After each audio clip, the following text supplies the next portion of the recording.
Sa kabilang dako po, no, Attorney Panelo, ay may pagpapalit din po ng Senate President doon po sa Senado. Ngayon po ay kasalukuyang Senate President po si Senador Alan Peter Cayetano. Ano po kaya yung magiging posibleng implikasyon nito sa darating po na impeachment trial din po doon po sa Senado?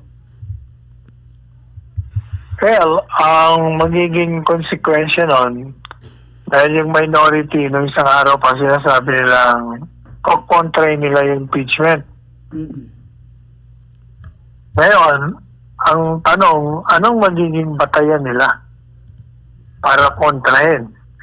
Kasi ang sabi ng saligang batas, pag yan dumating sa inyo, mag-convene kayo. At ang sabi naman, ako kontrahin namin.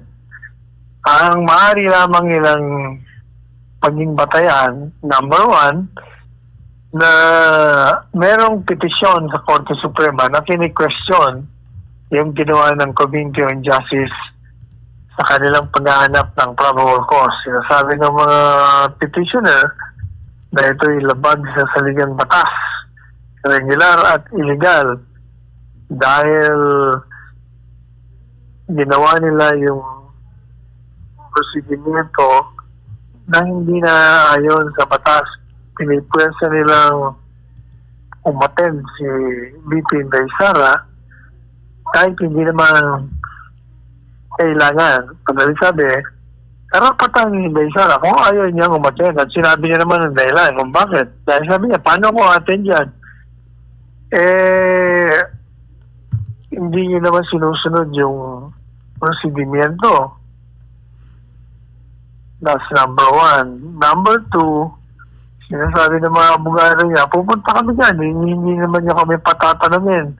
Paano namin masusuri yung mga testigo na haharap dyan?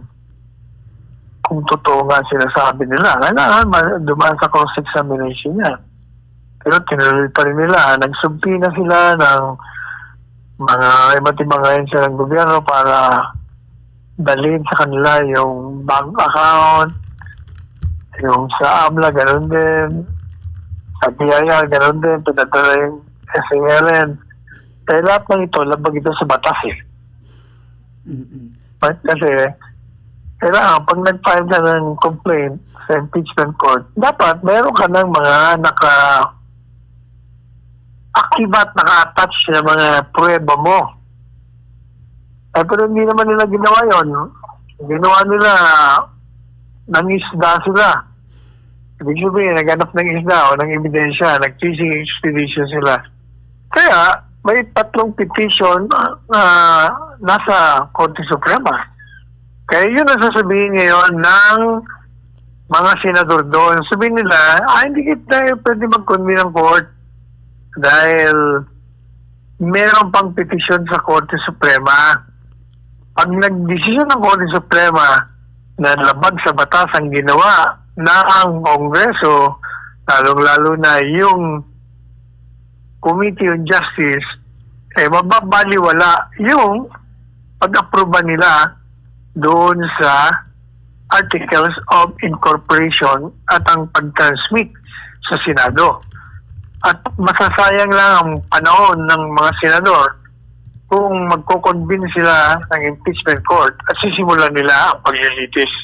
Yun ang magiging ground nila para hindi matuloy ang impeachment trial sa loob ng Senado.